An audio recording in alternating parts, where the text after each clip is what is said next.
ನಿಜವಾಗಿಯೂ ನಮ್ಮ ಸಂಕಷ್ಟಗಳನ್ನು ಅನುಭವಿಸಿದನು. ಅವನು ಹೊತ್ತ ಹೊರೆಯು ನಮ್ಮ ಸಂಕಟವೇ ಹೌದು. ನಾವಾದರೂ ಅವನು ದೇವರಿಂದ ಬಾಧಿತನು, ಪೆಟ್ಟು ತಿಂದವನು, ಕುಗ್ಗಿಸಲ್ಪಟ್ಟವನು ಎಂದು ಭಾವಿಸಿಕೊಂಡೆವು. ನಮ್ಮ ಆರಂಭವು ತಂದೆ, ಮಗ, ಪರಿಶುದ್ಧಾತ್ಮನ ತ್ರೇಕ ದೇವರ ಹೆಸರಿನಲ್ಲಿ ಉಂಟಾಗಲಿ. ಆಮೆನ್. ಈ ಉದಯಕಾಲದ ಆರಾಧನೆಯನ್ನು ಪ್ರಾರಂಭಿಸುವ ಹಾಗೆ ಆಡುವಂಥ ಸಂಗೀತದಲ್ಲಿ 281ನೇ ಸಂಗೀತವನ್ನು ಹಾಡಿಕೊಳ್ಳೋಣ. ಆಡುವಂಥ ಸಂಗೀತದಲ್ಲೇ 281, 1 ಮತ್ತು 3ನೇ ಚರಣ ಮಾತ್ರ ಹಾಡಿಕೊಳ್ಳೋಣ.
ಸ್ತೋತ್ರ ಸಿಂಹಾಸನದಲ್ಲಿ ಆಸೀನರೊಡನಾಗಿರುವಂಥ ನಮ್ಮ ಪರಲೋಕದ ತಂದೆಯಾದ ದೇವರೇ, ಸ್ವಾಮಿ ಕರ್ತನೆ, ಈ ಉದಯ ಕಾಲದಲ್ಲಿ ಸ್ವಾಮಿ ಕರ್ತನೆ, ನಿನ್ನ ಸುಂದರವಾದ ಆಲಯದಲ್ಲಿ ಕರ್ತನೆ ಸೇರಿ ಬರಲಿಕ್ಕಾಗುವಂತೆ ನೀ ಕೊಟ್ಟಂಥ ಮಹಾಕೃಪೆಗಾಗಿ ನಾವು ನಿನಗೆ ಸ್ತೋತ್ರವನ್ನು ಸಲ್ಲಿಸ್ತೇವಪ್ಪ ಕರ್ತನೆ. ಹೌದು ಸ್ವಾಮಿ ಕರ್ತನೆ, ಕಳೆದ ರಾತ್ರಿಯೆಲ್ಲ ಸ್ವಾಮಿ ನಮಗೆ ಬೇಕಾದಂಥ ಸುಖಕರವಾದ ನಿದ್ರೆಯನ್ನು ಕೊಟ್ಟು ಸ್ವಾಮಿ ಪಕ್ಕನೆ ಬರುವಂಥ ಎಲ್ಲ ಕೇಡು ಗಂಡಾಂತರದಿಂದ ನಮಗೆ ತಪ್ಪಿಸಿ ಸ್ವಾಮಿ ಕರ್ತನೆ, ಈ ಸುಂದರವಾದ ದಿನವನ್ನು ನೋಡಲಿಕ್ಕಾಗುವಂತೆ ನೀವು ಕೊಟ್ಟಂಥ ಮಹಾಕೃಪೆಗಾಗಿ ನಾವು ನಿನಗೆ ಸ್ತೋತ್ರವನ್ನು ಸಲ್ಲಿಸ್ತೇವಪ್ಪ ಕರ್ತನೆ. ಹೌದು ಸ್ವಾಮಿ ಕರ್ತನೆ, ಇಲ್ಲಿ ಸೇರಿ ಬಂದಿರುವಂಥ ಎಲ್ಲ ನಿನ್ನ ಭಕ್ತ ಸಮೂಹವನ್ನು ನಿನ್ನ ಕರಗಳಿಗೆ ಒಪ್ಪಿಸಿಕೊಡುತ್ತೇನಪ್ಪ ಕರ್ತನೆ.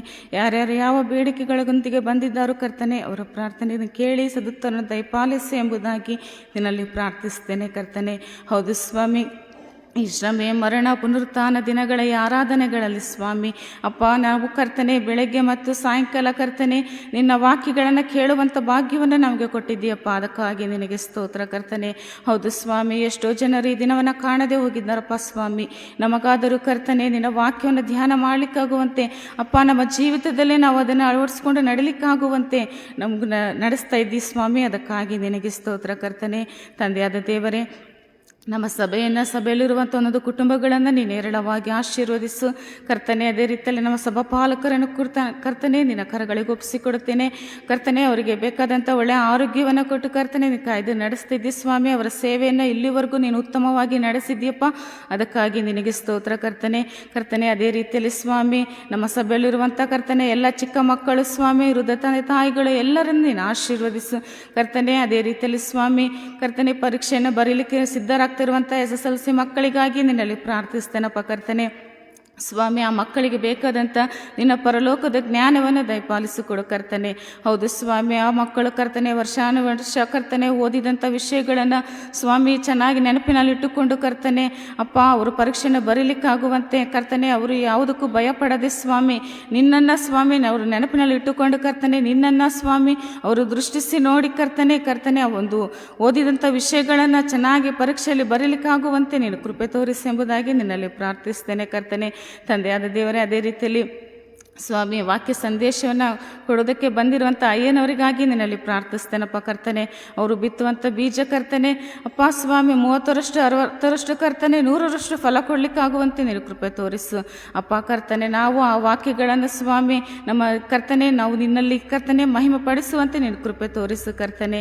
ಹೌದು ಕರ್ತನೆ, ಅದೇ ರೀತಿಯಲ್ಲಿ ಸ್ವಾಮಿ ಮತ್ತೊಂದು ಆವರ್ತಿ ಕರ್ತನೆ ಇಲ್ಲಿ ಸೇರಿ ಬಂದಿರುವಂಥ ಎಲ್ಲ ನಿನ್ನ ಪ್ರಿಯ ಭಕ್ತರನ್ನು ನಿನ್ನ ಕರಗಳಿಗೆ ಒಪ್ಪಿಸಿಕೊಡುತ್ತಾ ನನ್ನನ್ನು ತಗ್ಗಿಸಿಕೊಳ್ತೀನಿ ಸ್ವಾಮಿ. ನಿನ್ನ ನಾಮ ಹೆಚ್ಚಲ್ಪಡುವುದಕ್ಕಾಗಿ ನಿನಗೆ ಸ್ತೋತ್ರ ಕರ್ತನೆ. ಅಪ್ಪ, ಈ ಎಲ್ಲ ಆರಾಧನೆಯನ್ನು ಕರ್ತನೆ ನಿನಗೆ ಮಾತ್ರ ಸಲ್ಲಲಿ ಎಂಬುದಾಗಿ ನಮ್ಮ ಪ್ರಭುವು ರಕ್ಷಕನೂ ಒಡೆಯನೂ ಆಗಿರುವಂಥ ಯೇಸು ಕ್ರಿಸ್ತನ ಅತಿ ಮಧುರವಾದ ನಾಮದಲ್ಲಿ ನಂಬಿಕೆಯಿಂದ ದೀನತೆಯಿಂದ ಬೇಡಿ ಹೊಂದಿದ್ದೇನೆ ನಮ್ಮ ತಂದೆಯೇ, ಆಮೆನ್.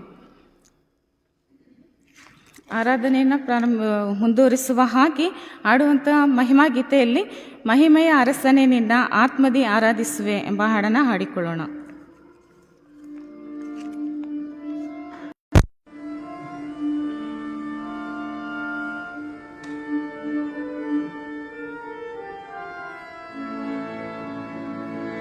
Oh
ವಿಶೇಷವಾಗಿ ದ್ವೀಪ ಪ್ರಾಂತಗಳಲ್ಲಿ ಈ ಗಲ್ಫ್ ಕಂಟ್ರಿಗಳಲ್ಲಿರುವವರ ವಿಷಯವಾಗಿ ಎಲ್ಲೋ ಒಂದು ಕಡೆ ಆತಂಕ ಚಿಂತೆ ನಮ್ಮನ್ನು ಕಾಡ್ತದೆ. ಪ್ರಾರ್ಥನೆಯಲ್ಲಿ ನಾವು ಅವರನ್ನು ನೆನೆಸ್ಕೊಳ್ತಾ ಇದ್ದೇವೆ. ಅವರು ಅಲ್ಲಿಂದ ವಿಡಿಯೋ ಕರೆಗಳನ್ನು ಮಾಡಿ ನಾವು ಸುರಕ್ಷಿತವಾಗಿದ್ದೇವೆ, ನಮ್ಮ ಬಗ್ಗೆ ಯಾವ ಚಿಂತೆ ಬೇಡ, ಭಯಪಡಬೇಡಿ, ನಮಗೇನೂ ಆಗಿಲ್ಲ, ಆ ಯುದ್ಧದ ಭೀತಿ ಇರುವಂಥದ್ದು ಬಹಳ ದೂರದಲ್ಲಿದೆ ಎಂಬುದಾಗೆಲ್ಲ ಅವರು ನಮಗೆ ಹೇಳುವಂಥ ಮಾತುಗಳನ್ನು ಕೇಳುವಾಗ ಮನಸ್ಸಿಗೆ ಸ್ವಲ್ಪ ನೆಮ್ಮದಿ, ಧೈರ್ಯ ಬರುತ್ತದೆ. ಪ್ರಾರ್ಥನೆ ಮಾಡುವುದನ್ನು ನಾವು ಬಿಟ್ಟಿಲ್ಲ. ಯುದ್ಧ ನಿಲ್ಲಬೇಕು, ಶಾಂತಿ ಸ್ಥಾಪನೆ ಆಗಬೇಕು, ಮತ್ತೆ ಒಂದು ಒಳ್ಳೆಯ ಬಾಳು ಬದುಕು ನಡೆಯುತ್ತಾ ಹೋಗಬೇಕು ಎಂಬುದಾಗಿ ಆಶಿಸಿ ನಾವೆಲ್ಲರೂ ಪ್ರಾರ್ಥನೆಯಲ್ಲಿ ನಿರತರಾಗಿದ್ದೇವೆ. ಇದು ಕೇವಲ ಅರಬ್ ರಾಷ್ಟ್ರಗಳಿಗೆ ಹಬ್ಬಿಕೊಂಡಂಥ ಭೀತಿಯಲ್ಲ, ಬದಲಾಗಿ ಯುರೋಪಿನಲ್ಲಿಯೂ ಕೂಡ ಇಂಥದ್ದೇ ಒಂದು ಭೀತಿ ಸುಮಾರು ವರ್ಷಗಳಿಂದ ನಡೆಯುತ್ತಾ ಇದೆ. ರಷ್ಯಾ, ಯುಕ್ರೇನ್ ಈ ದೇಶಗಳ ಯುದ್ಧದಿಂದಾಗಿ ಅಲ್ಲಿರುವಂಥ ಯುರೋಪ್ ರಾಷ್ಟ್ರಗಳು ಕೂಡ ಯಾವುದೋ ಒಂದು ದಿವಸ ಆ ಕರಾಳತೆ ನಮ್ಮನ್ನೂ ಕೂಡ ಆವರಿಸಿಕೊಳ್ಳಬಹುದು ಎಂಬುದಾಗಿ ಅವರು ಕೂಡ ಆ ಕುರಿತಾಗಿ ಚಿಂತನೆಯಲ್ಲಿದ್ದಾರೆ, ಯೋಚಿಸ್ತಿದ್ದಾರೆ.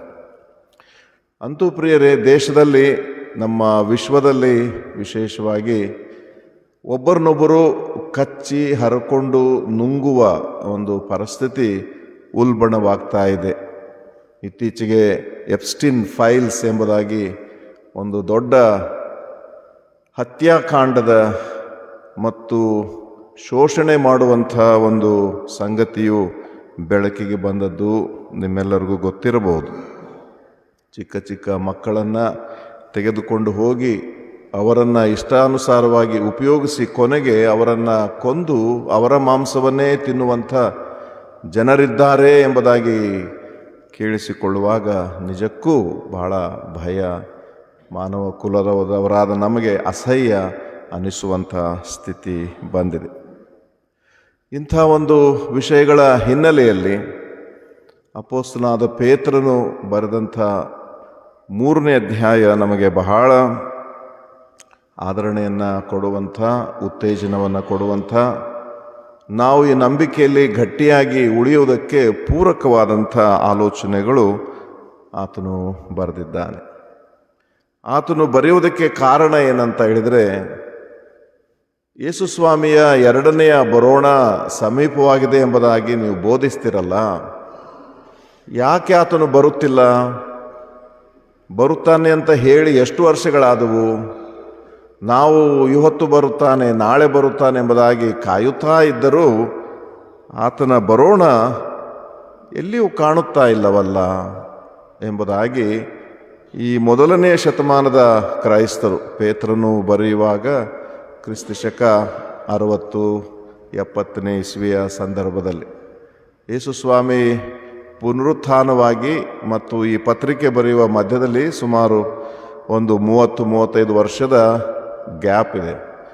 ಆ 35 ವರ್ಷದಲ್ಲೇ ಇದ್ದಂಥ ಯೇಸುಸ್ವಾಮಿಯ ಹಿಂಬಾಲಕರು ಅವರು ತಮ್ಮ ನಿರೀಕ್ಷೆಯನ್ನು ನಿರಾಶೆಗೆ ಮಾರ್ಪಡಿಸಿಕೊಂಡಿದ್ದಾರೆ.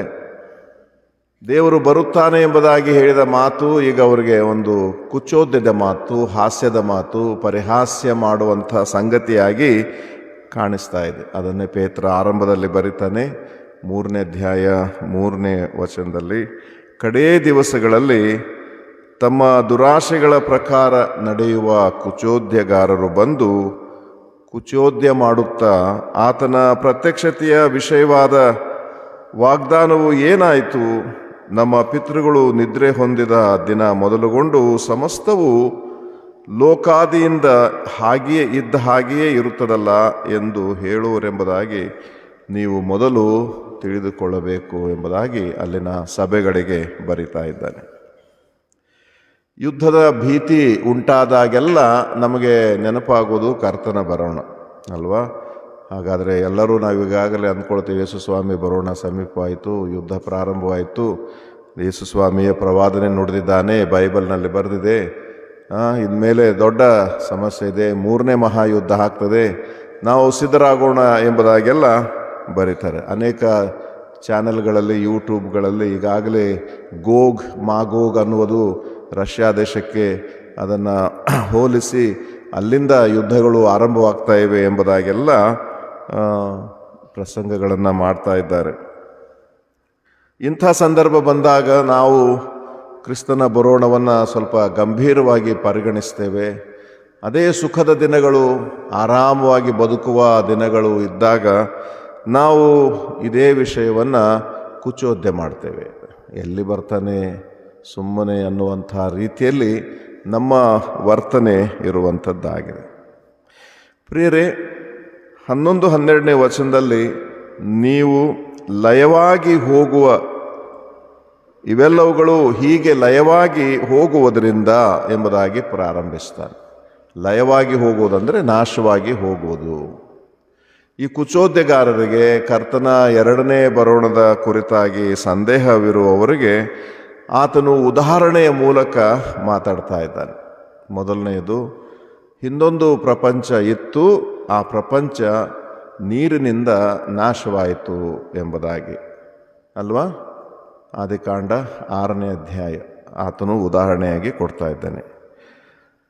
ಆಗಿನ ಕಾಲದ ಪ್ರಪಂಚ, ಆಗಿನ ಜನರು, ಅವರು ಎಷ್ಟು ಒಂದು ಚಿಕ್ಕ ಪ್ರದೇಶವೋ ಇಡೀ ಪೃಥ್ವಿಯೋ ಎಂಬುದಾಗಿ ನಮಗೆ ಗೊತ್ತಾಗುವುದಿಲ್ಲ. ಆದರೆ ಆ ಜನವಾಸವಾಗಿದ್ದಂಥ ಒಂದು ಪ್ರದೇಶ ಅದು ಪೂರ್ತಿಯಾಗಿ ನೀರಿನಿಂದ ನಾಶವಾಗಿ ಹೋಯಿತು. ನಾಶವಾಗುವುದಕ್ಕಿಂತ ಮುಂಚೆ ದೇವರು ನಾವೇ ಕಟ್ಟುವ ಕಾರ್ಯವನ್ನು, ಕೆಲವರು ರಕ್ಷಣೆ ಹೊಂದುವ ಕಾರ್ಯವನ್ನು ಆತನು ಏರ್ಪಡಿಸಿದ್ದ. ಅದರೊಟ್ಟಿಗೆ ನೋಹನ್ನು ಕೂಡ ಊರುಗಳಲ್ಲೆಲ್ಲ ಹೋಗಿ ಈ ರೀತಿ ನಾವೇ ಕಟ್ತಾ ಇದ್ದೇವೆ, ರಕ್ಷಣೆ ಹೊಂದಿಕೊಳ್ಳೋದಕ್ಕೆ ಬನ್ನಿ, ಮಳೆ ಬಂದು ಪ್ರಳಯವಾಗಿ ಭೂಮಿಯನ್ನು ದೇವರು ನಾಶ ಮಾಡುವನಿದ್ದಾನೆ ಎಂಬುದಾಗಿ ಬೋಧಿಸ್ತಾ ಇದ್ದಂತೆ. ಆದರೆ ಆತನ ಬೋಧನೆಗೂ ಕೂಡ ಅಂಥ ಒಂದು ಪ್ರತಿಕ್ರಿಯೆ ಸಿಗಲಿಲ್ಲ. ವಯಸ್ಸಾಗಿದೆ, ಈ ವಯಸ್ಸಲ್ಲಿ ಇವರು ನಾವೇ ಕಟ್ತಾ ಇದ್ದಾರೆ, ಇಲ್ಲಿ ಯಾವ ಸಮುದ್ರ ಇಲ್ಲ, ಅಷ್ಟು ನೀರು ಬಂದು ಇಷ್ಟು ದೊಡ್ಡ ನಾವೇ ತೇಲಬೇಕಾಗಿದ್ದರೆ ಇದೆಲ್ಲ ಆಗದೇ ಇರೋ ಕೆಲಸ, ಅವನಿಗೆ ಹುಚ್ಚಿಡ್ದಿದೆ, ಅಥವಾ ವಯಸ್ಸಾದ ಮೇಲೆ ಅವ್ರ ಮಾತನ್ನು ಅಷ್ಟು ಗಂಭೀರವಾಗಿ ತೆಗೆದುಕೊಳ್ಳೋ ಅವಶ್ಯಕತೆ ಇಲ್ಲ ಅನ್ನುವಂಥ ರೀತಿ. ಹಾಗಾಗಿ ಆಗಿನ ಕಾಲದ ಪ್ರಪಂಚದಲ್ಲಿದ್ದಂಥ ಈ ವ್ಯಕ್ತಿ ಹೀಗೆಲ್ಲ ನಾಶನವಾಗಲಿಕ್ಕಿದೆ ಎಂಬುದಾಗಿ ಎಚ್ಚರಿಸಿದರು. ಅವರು ಅದನ್ನು ಅಪಹಾಸ್ಯವಾಗಿ ತೆಗೆದುಕೊಂಡರು. ಅದರ ಬಗ್ಗೆ ನಂಬಿಕೆ ಬರಲಿಲ್ಲ. ಅದೆಂಥದ್ದು ನಡೆಯುವುದಿಲ್ಲ ಅನ್ನುವಂಥ ವಾದ ಸರಣಿಯೇ ಪ್ರಬಲವಾಗಿ ಯಾರೂ ನಾವೇ ಹತ್ರ ಬರದೇ ಹೋದರು. ಕೊನೆಗೆ ಮಳೆ ಬಂದದ್ದು, ನಾವೇ ತೇಲಿದ್ದು, ಆ ನಡೆದ ಘಟನೆ ಎಲ್ಲ ನಮಗೆ ಗೊತ್ತಿದೆ. ಪ್ರಿಯ ದೇವಜನರೇ, ಕರ್ತನ ಮಾತು ಸತ್ಯವಾದದ್ದು, ಅದು ಯಾವಾಗಲೂ ನೆರವೇರ್ತದೆ. ಭೂಮಿ ಆಕಾಶಗಳು ಅಳಿದು ಹೋಗಬಹುದು, ದೇವರು ಆಡಿದ ಮಾತುಗಳು ನೆರವೇರದೇ ಇರುವುದಿಲ್ಲ. ಈ ಹಿಂದಿನ ಪ್ರಪಂಚದ ಉದಾಹರಣೆಯೊಂದಿಗೆ ಮುಂದಿನ, ಅಂದರೆ ಈಗಿರುವ ಪ್ರಪಂಚದ ಕುರಿತಾಗಿ ಆತನು ಮಾತಾಡಿದ್ದಾನೆ. 7ನೇ ವಚನದಲ್ಲಿ ಬರಿತಾನೆ, ಈಗಿರುವ ಭೂಮಿ ಆಕಾಶಗಳು ಅದೇ ವಾಕ್ಯದ ಬಲದಿಂದ ಬೆಂಕಿಯ ಮೂಲಕ ನಾಶವಾಗುವುದಕ್ಕೆ ಇಡಲ್ಪಟ್ಟಿವೆ. ಬಹಳ ಸ್ಪಷ್ಟವಾದ ಮಾತು. ಇದನ್ನು ಬೋಧನೆ ಮಾಡುವವರ ಕುರಿತಾಗಿ ನಮ್ಮಲ್ಲಿ ಕುಚೋದ್ಯ ಮಾಡುವುದಾಗಲಿ, ಅಪಹಾಸ್ಯ ಮಾಡುವುದಾಗಲಿ, ವೈಜ್ಞಾನಿಕ ಕಾರಣಗಳನ್ನು ಹುಡುಕುವುದಾಗಲಿ ಮಾಡುವ ಅವಶ್ಯಕತೆಯೇ ಇಲ್ಲ. ಈ ಭೂಮಿಯ ತಳಭಾಗದಲ್ಲಿ ಅಲ್ಲಲ್ಲಿ ಜ್ವಾಲಾಮುಖಿಗಳಿವೆ, ಬೆಂಕಿ ಇದೆ, ನಮಗೆಲ್ಲರಿಗೂ ವೈಜ್ಞಾನಿಕವಾಗಿ ಗೊತ್ತಿರುವ ವಿಚಾರ. ಮನುಷ್ಯನು ಕಂಡುಹಿಡಿದಂಥ ಸಾಮಗ್ರಿಗಳು, ಯುದ್ಧ ಸಾಮಗ್ರಿಗಳು, ವೆಪನ್ಸ್, ಅವನೇನು ಕಂಡುಹಿಡಿದಿದ್ದಾನೋ ಅದೆಲ್ಲವೂ ಬೆಂಕಿಯಾಗಿಯೇ ಅದು ಟರ್ನ್ ಆಗ್ತದೆ, ಬೆಂಕಿ ಆಗ್ತದೆ. ಒಂದು ಬಂದೂಕಿನಿಂದ ಹೋಗುವ ಗುಂಡು ಎಲ್ಲೋ ಬಡಿದ್ರೆ ಅದು ಬೆಂಕಿ ಆಗುವ ಸಾಧ್ಯತೆಗಳು, ಬಾಂಬ್ಗಳು ಬೆಂಕಿ ಆಗುವಂಥ ಸಾಧ್ಯತೆಗಳು. ಈಗ ಅರಬ್ ರಾಷ್ಟ್ರಗಳನ್ನೇ ತೆಗೆದುಕೊಳ್ಳ್ರಿ, ಅವರ ಬದುಕು ಇರುವಂಥದ್ದು ಅಲ್ಲಿ ಸಿಗುತ್ತಿರುವ ತೈಲದಿಂದ. ಒಂದೊಂದು ಸರ್ತಿ ಆ ತೈಲ ಉತ್ಪಾದನೆ ಮಾಡುವಂಥ ಫ್ಯಾಕ್ಟ್ರಿಗಳಿಗೆ ಬೆಂಕಿ ಬಿದ್ದು ಬಿಡ್ತದೆ. ಅದು ಸುಮಾರು ದಿನಗಳವರೆಗೆ ಉರಿತಾ ಇರ್ತದೆ. ಅದಕ್ಕೆ ನೀರಿನ ಮಟ್ಟದಿಂದ ಅದು ಹೆಚ್ಚಾಗಿ ನೀರು ಅದನ್ನು ಕವರ್ ಮಾಡುವವರೆಗೂ ಆ ಬೆಂಕಿ ಉರಿತಾ ಇರ್ತದೆ. ನಾನು ಹಾಗೆಯೇ ಊಹೆ ಮಾಡುವಂಥದ್ದು, ಪ್ರಪಂಚದಲ್ಲಿರುವ ರಾಜ್ಯಗಳೆಲ್ಲವೂ, ದೇಶಗಳೆಲ್ಲವೂ ಯುದ್ಧ ಸಾಮಗ್ರಿಗಳಿಂದ ತುಂಬಿಬಿಟ್ಟಿವೆ ಅಲ್ವಾ? ಪ್ರತಿಯೊಬ್ಬರು ಹೇಳ್ತಾರೆ, ಒಂದು ಚಿಕ್ಕ ದೇಶವನ್ನು ತೆಗೆದುಕೊಳ್ಳ್ರಿ, ನಮ್ಮಲ್ಲಿಯೂ ಕೂಡ ಬಹಳ ಸಫಿಸ್ಟಿಕೇಟೆಡ್ ಆದಂಥ ಬಾಂಬ್ಗಳು, ಅಮ್ಯುನೇಷನ್ಸ್ಗಳನ್ನು ನಾವು ಶೇಖರಿಸಿಟ್ಟಿದ್ದೇವೆ ಎಂಬುದಾಗಿ. ಸಾಕಷ್ಟು ಹಣವನ್ನು ಅದಕ್ಕೆ ನಾವು ಖರ್ಚು ಮಾಡಿ ಯುದ್ಧ ಸಾಮಗ್ರಿಗಳನ್ನು ಬಹಳ ಭದ್ರವಾದ ರೀತಿಯಲ್ಲಿ ಶೇಖರಣೆ ಮಾಡಿಟ್ಟಿದ್ದೇವೆ. ಇರಾನ್ ಬಗ್ಗೆ ಅದನ್ನೇ ಹೇಳ್ತಾರೆ, ಇರಾನ್ ಯಾವುದೋ ಒಂದು ಕಾಲದಲ್ಲಿ ಯುದ್ಧ ಸಾಮಗ್ರಿಗಳನ್ನು ಶೇಖರಣೆ ಮಾಡಿ ತನ್ನ ದೇಶದ ಬೇರೆ ಬೇರೆ ಸ್ಥಳಗಳಲ್ಲಿ ನೆಲದಡಿಯಲ್ಲಿ ಹುಗಿದಿಟ್ಟಿದೆ ಎಂಬುದಾಗಿ. ಎಲ್ಲಿ ಬಾಂಬ್ ಹಾಕಿದರೂ ಕೂಡ ಅಲ್ಲಿಂದ ಬೆಂಕಿ ಏಳುವ ಅಥವಾ ಅಲ್ಲೆಲ್ಲ ಬೆಂಕಿ ಹೊತ್ತಿ ಉರಿಯುವಂಥ ಸ್ಥಿತಿ ಮಾಡಿಕೊಂಡಿದ್ದಾರೆ ಎಂಬುದಾಗಿಯೂ ಕೂಡ ಹೇಳ್ತಾರೆ. ಅದು ಸತ್ಯಾನ್ವೇಷಣೆ ಆಗಬೇಕು. ಏನೇ ಇರಲಿ ಪ್ರಿಯರೇ, ಇಲ್ಲಿ ಸಿಗುವಂಥ ಒಂದು ತಾತ್ಪರ್ಯ ಏನಂದರೆ, ಈಗಿನ ಪ್ರಪಂಚವು ಕೂಡ ನಾಶನಕ್ಕೆ ಸಿದ್ಧವಾಗಿದೆ. ಇದನ್ನು ನಾವು ಗುರುತಿಸಬೇಕು. ಇದನ್ನು ನಾವು ಈ ಉದಯ ಕಾಲದಲ್ಲಿ ನಾವು ನಮ್ಮ ಮನಸ್ಸಿಗೆ ತಂದುಕೊಳ್ಳಬೇಕು. ಹಾಗೆ ಬರಿತಾ ಅಪೊಸ್ತಲನಾದ ಪೇತ್ರನು ಮುಂದೆ 13ನೇ ವಚನದಲ್ಲಿ, ನಾವು ದೇವರ ವಾಗ್ದಾನವನ್ನು ನಂಬಿ ನೂತನ ಆಕಾಶವನ್ನು ನೂತನ ಭೂಮಂಡಲವನ್ನು ಎದುರು ನೋಡುತ್ತಾ ಇದ್ದೇವೆ.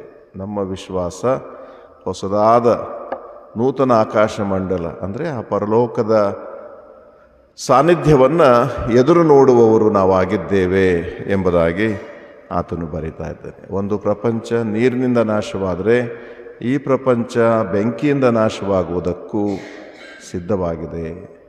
ಅದಕ್ಕಾಗಿ ಆತನು ಹಿಂದಿನ ಅಧ್ಯಾಯದಲ್ಲಿ ಬರೀತಾನೆ, ಪ್ರಿಯರೇ, ನಾವು ಪ್ರವಾಸಿಗಳು, ಈ ಲೋಕದಲ್ಲಿ ಪ್ರವಾಸಿಗಳಾಗಿದ್ದೇವೆ. ಮತ್ತೊಂದು ಲೋಕಕ್ಕೆ ನಮಗೆ ದೇವರು ವಾಗ್ದಾನ ಮಾಡಿದ್ದಾನೆ. ನಾವು ಅದನ್ನು ಮೋಕ್ಷ, ಸ್ವರ್ಗ, ಪರಲೋಕ ಇತ್ಯಾದಿ ಹೆಸರುಗಳಿಂದ ಕರಿತೇವೆ. ನಮ್ಮೆಲ್ಲರ ಆಶೆ ಅದೇ ಆಗಿದೆ. ಆ ಪರಲೋಕ ದೇವರ ಸಾನ್ನಿಧ್ಯದಲ್ಲಿ ನಾವು ಸೇರಿಕೊಳ್ಳಬೇಕು ಎಂಬುದಾಗಿ. ಹೀಗೆ ಬರೆದು 14ನೇ ವಚನದಿಂದ ಕೊನೆಯ ವಚನದವರೆಗೆ ಆತನು ಕುಚೋದ್ಯ ಮಾಡುವುದನ್ನು ಬಿಟ್ಟು ಬಿಡ್ರಿ, ಉದಾಹರಣೆಯನ್ನು ನೋಡ್ರಿ, ಈಗಿನ ಪ್ರಪಂಚದ ಸ್ಥಿತಿಯನ್ನು ಅವಲೋಕಿಸಿರಿ ಎಂಬುದಾಗಿ ಹೇಳುತ್ತಾ 14ನೇ ವಚನದಲ್ಲಿ ನಾವು ಸಿದ್ಧರಾಗುವುದಕ್ಕೆ ಆತನು ಪ್ರೇರೇಪಿಸುತ್ತಿದ್ದಾನೆ. ಏನು ಬರೀತಾನೆ? ಆದ ಕಾರಣ ಪ್ರಿಯರೇ, ಆದ ಕಾರಣ ಅಂದರೆ ಈ 3ನೇ ಅಧ್ಯಾಯದಲ್ಲಿ ನಶಿಸಿ ಹೋಗುವುದಕ್ಕೆ ಸಿದ್ಧವಾದ ಪ್ರಪಂಚಗಳ ಉದಾಹರಣೆಯನ್ನು ನೆನಪಿಗೆ ತಂದು, ನೀವು ಇವುಗಳನ್ನು ನೂತನ ಆಕಾಶ ಮಂಡಲವನ್ನು ನೂತನ ಭೂಮಂಡಲವನ್ನು ಎದುರು ನೋಡುವವರಾಗಿರುವುದರಿಂದ ಶಾಂತ ಚಿತ್ತರಾಗಿದ್ದು ಆತನೆದುರಲ್ಲಿ ನಿರ್ಮಲರಾಗಿಯೂ ನಿರ್ದೋಷಿಗಳಾಗಿಯೂ ಕಾಣಿಸಿಕೊಳ್ಳುವುದಕ್ಕೆ ಪ್ರಯಾಸಪಡ್ರಿ.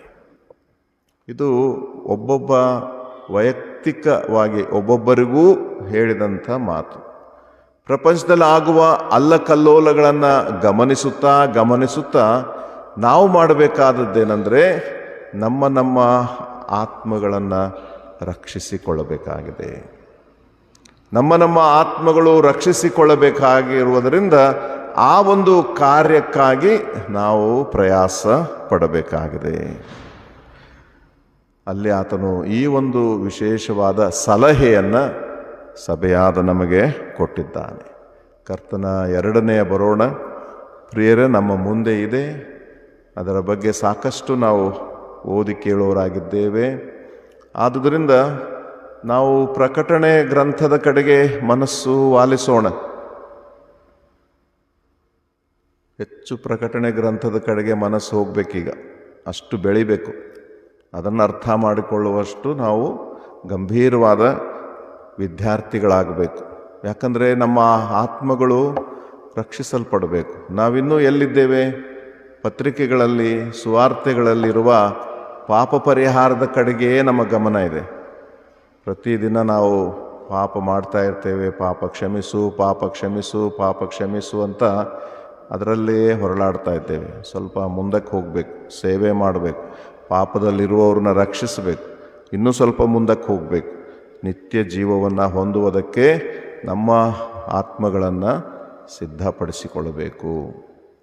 ಏನೆಲ್ಲ ಆಗು ಹೋಗುಗಳ ಒಂದು ಆಲೋಚನೆ ನಮ್ಮಲ್ಲಿದ್ದು, ಕರ್ತನೇ ನಿನ್ನ ಆ ಬರೋಣಕ್ಕೆ ನಾನು ಸಿದ್ಧನಾಗುವಂತೆ ಕರುಣಿಸು ಎಂಬುದಾಗಿ ಆತನನ್ನು ನಾವು ಬೇಡಿಕೊಳ್ಳಬೇಕು. 15ನೇ ವಚನ ಹೇಳ್ತದೆ, ನಮ್ಮ ಕರ್ತನ ದೀರ್ಘ ಶಾಂತಿಯು ನಮ್ಮ ರಕ್ಷಣಾರ್ಥವಾಗಿ ಅದೇ. ಆತನು ಬರುವುದನ್ನು ತಡ ಮಾಡುತ್ತಾ ಇದ್ದಾನೆಂದರೆ ಅದಕ್ಕೆ ಕಾರಣ ನಾನು ರಕ್ಷಣೆ ಹೊಂದಬೇಕು. ಅದಕ್ಕೋಸ್ಕರ ಆತನ ದೀರ್ಘ ಶಾಂತಿ ನಮ್ಮ ರಕ್ಷಣಕ್ಕಾಗಿ ಅದು ಮುಂದೆ ಹೊರಿಸ್ತಾ ಇದ್ದಾನೆ ಎಂಬುದಾಗಿ. ಆದ್ದರಿಂದ ಪೌಲನ ಉದಾಹರಣೆ ಕೊಟ್ಟು ಕೊನೆಗೆ 17-18ನೇ ವಚನದಲ್ಲಿ ಬರೀತಾನೆ, ಆದ ಕಾರಣ ಪ್ರಿಯರೇ, ನೀವು ಈ ಸಂಗತಿಗಳನ್ನು ಮುಂದಾಗಿ ತಿಳಿದುಕೊಂಡಿರುವುದರಿಂದ ಅಧರ್ಮಿಗಳ ಭ್ರಾಂತಿಯ ಸೆಡವಿಗೆ ಸಿಕ್ಕಿಕೊಂಡು ನಿಮ್ಮ ಸ್ಥಿರ ಮನಸ್ಸನ್ನು ಬಿಟ್ಟು ಭ್ರಷ್ಟರಾಗದಂತೆ ಎಚ್ಚರಿಕೆಯಾಗಿರಿ. ನೀವು ಕೃಪೆಯಲ್ಲಿಯೂ ನಮ್ಮ ಕರ್ತನೂ ರಕ್ಷಕನೂ ಆಗಿರುವ ಯೇಸು ಕ್ರಿಸ್ತನ ವಿಷಯವಾದ ಜ್ಞಾನದಲ್ಲಿಯೂ ಅಭಿವೃದ್ಧಿಯನ್ನು ಹೊಂದುತ್ತಾ ಇರ್ರಿ. ಅಧರ್ಮಿಗಳ ಭ್ರಾಂತಿಗೆ ಸೆಳವಿಗೆ ಸಿಕ್ಕಿಕೊಳ್ಳಬೇಡ್ರಿ. ಹಾಗೆಯೇ ನೀವು ಕ್ರಿಸ್ತನ ವಿಷಯವಾದ ಜ್ಞಾನದಲ್ಲಿ ಅಭಿವೃದ್ಧಿಯಾಗ್ರಿ ಅಂದರೆ ದೊಡ್ಡವರಾಗ್ರಿ, ಬೆಳೀರಿ. ಇಬ್ರಿಯ ಪತ್ರಿಕೆ 5ನೇ ಅಧ್ಯಾಯದಲ್ಲಿದೆ, ಕಾಲವನ್ನು ನೋಡಿದರೆ ಇಷ್ಟರೊಳಗೆ ನೀವು ಏನಾಗಬೇಕಿತ್ತು? ಬೋಧಕರಾಗಬೇಕಿತ್ತು. ಆದರೆ ನಾವಿನ್ನೂ ದೈವೋಕ್ತಿಯ ಮೂಲ ಪಾಠಗಳನ್ನು ಕಲಿಯುವ ಸ್ಥಿತಿಯಲ್ಲಿದ್ದೇವೆ. ಕರ್ತನ ಬರೋಣ ಸಮೀಪವಾಗಿದ್ದರಿಂದ ನಾವು ಸಿದ್ಧರಾಗಿ ಲಯವಾಗಿ ಹೋದ ಆ ಪ್ರಪಂಚವನ್ನು ಜ್ಞಾಪಕ ಮಾಡಿಕೊಳ್ಳುತ್ತಾ ಲಯವಾಗಿ ಹೋಗಲಿರುವ ಈ ಪ್ರಪಂಚದ ಕುರಿತಾಗಿ ಚಿಂತನೆ ನಡೆಸುತ್ತಾ ಸ್ಥಿರವಾದ ಮನಸ್ಸಿನಿಂದ ಕರ್ತನ ಬರೋಣವನ್ನು ಎದುರು ನೋಡುತ್ತಾ ಶುದ್ಧ ಕನ್ಯೆಯರ ಹಾಗೆ ಸಿದ್ಧರಾಗೋಣ. ದೇವರು ನಮ್ಮೆಲ್ಲರನ್ನು ಆಶೀರ್ವದಿಸಲಿ. ಪ್ರಾರ್ಥಿಸೋಣ. ಯೇಸು ಸ್ವಾಮಿ, ಪೇತ್ರನು ಬರೆದಂಥ ನಿನ್ನ ಬರೋಣದ ವಿಷಯವನ್ನು ಸ್ವಲ್ಪವಾಗಿ ಧ್ಯಾನ ಮಾಡಿದ್ದೇವೆ. ನಾವು ನಂಬಿಕೆಯಲ್ಲಿ ಗಟ್ಟಿಗರು, ಜ್ಞಾನದಲ್ಲಿ ಪ್ರೌಢರು ಆಗಿ ದೇವರೇ, ಪಾಪರಹಿತವಾದ ನಿನ್ನ ದೃಷ್ಟಿಯಲ್ಲಿ ನಿರ್ಮಲವಾಗಿ ಕಾಣುವ ಜೀವನವನ್ನು ಮಾಡುವುದಕ್ಕೂ ದೇವರೇ ನೀ ನಮ್ಮನ್ನು ಅಭಿಷೇಕಿಸು. ಅದಕ್ಕಾಗಿ ಪ್ರಯಾಸ ಪಡುವಂತೆ, ನಿನ್ನ ಜ್ಞಾನದಲ್ಲಿ ಅಭಿವೃದ್ಧಿ ಹೊಂದುವಂತೆ, ಚಿಕ್ಕ ಮಕ್ಕಳ ಹಾಗೆ ಅಲ್ಲ ದೇವರೇ, ಕರ್ತನ ಹಾಗೆ ಬೆಳೆದು ಜವಾಬ್ದಾರಿಯುತ ಕ್ರೈಸ್ತರಾಗಿರುವಂತೆ ಆಶೀರ್ವದಿಸು. ಈ ದಿನವೆಲ್ಲ ನಮ್ಮೊಂದಿಗಿರು. ಆಗು ಹೋಗುಗಳ ಕಡೆಗೆ ನಮ್ಮ ಗಮನ ಹರಿಸುತ್ತಾ ನಾವು ಸುರಕ್ಷತೆಯಲ್ಲಿ ಜೀವಿಸುತ್ತಾ ನಿನ್ನ ಬರೋಣವನ್ನು ಎದುರು ನೋಡುತ್ತಾ ಅನೇಕರನ್ನು ಈ ಕಾರ್ಯಕ್ಕೆ ಪ್ರೇರೇಪಿಸುತ್ತಾ ನಿನ್ನ ಸೇವೆಯಲ್ಲಿ, ನಿನ್ನ ಜ್ಞಾನದಲ್ಲಿ, ತಿಳುವಳಿಕೆಯಲ್ಲಿ ಮುಂದುವರಿಯುವ ಹಾಗೆ ಕೃಪೆ ಮಾಡೆಂದು ಯೇಸುವಿನ ನಾಮದಲ್ಲಿ ಬೇಡಿದ್ದೇವೆ ತಂದೆಯೇ. ಆಮೆನ್.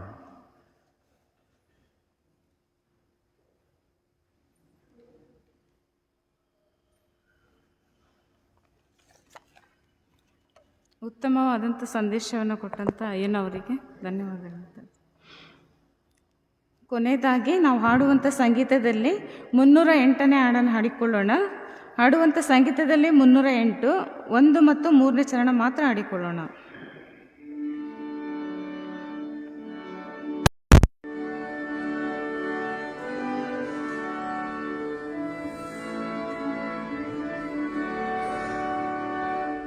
Yes.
ದಿವಸ ಬೆಳಗಿನ ಆರಾಧನೆಯ ನಂತರ ನಮ್ಮ ಸಭಾಪಾಲಕರು ಮಕ್ಕಳಿಗೋಸ್ಕರ ಪ್ರಾರ್ಥಿಸಲಿದ್ದಾರೆ.